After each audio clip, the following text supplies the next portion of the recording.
It's the Joel Shit Show, live from Orlando, Florida.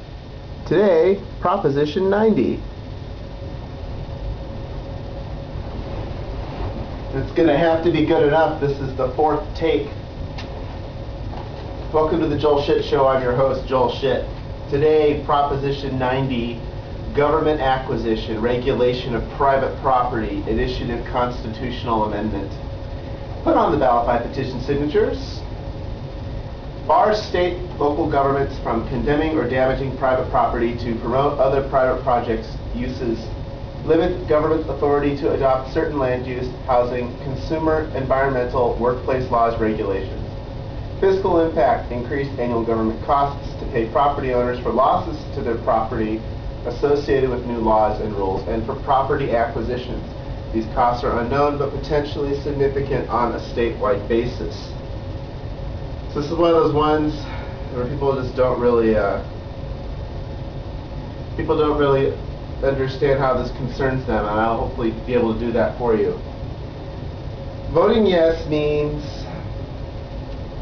that when the government condemns or blows up a building, it's an eminent domain law.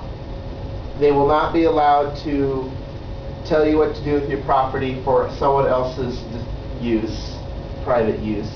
But for public use, they'll be more restricted, which is what they mean by eminent domain. So like they say, well, we're going to take your land because we need to build a freeway.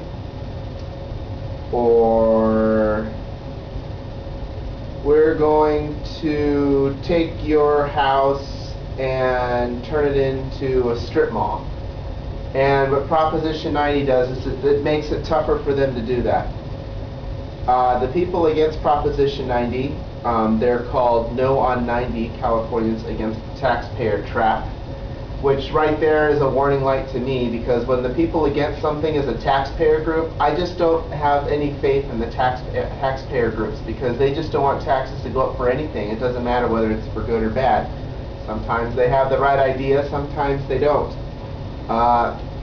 And when they make broad assertions like it's anti-taxpayer and anti-homeowner, it's one of those things where even if you don't understand it, and I'll admit that it's not completely clear to me, the people against it make such boring, basic, stupid arguments, like they're pandering to people that don't understand it, like me, that if that's all they're going to do, then maybe there's something to this after all. Now, I'm going to read this more, but unless I say otherwise, I'm voting yes on 90. Visit us on the web at joelshitshow.com. Email joel@joelshitshow.com.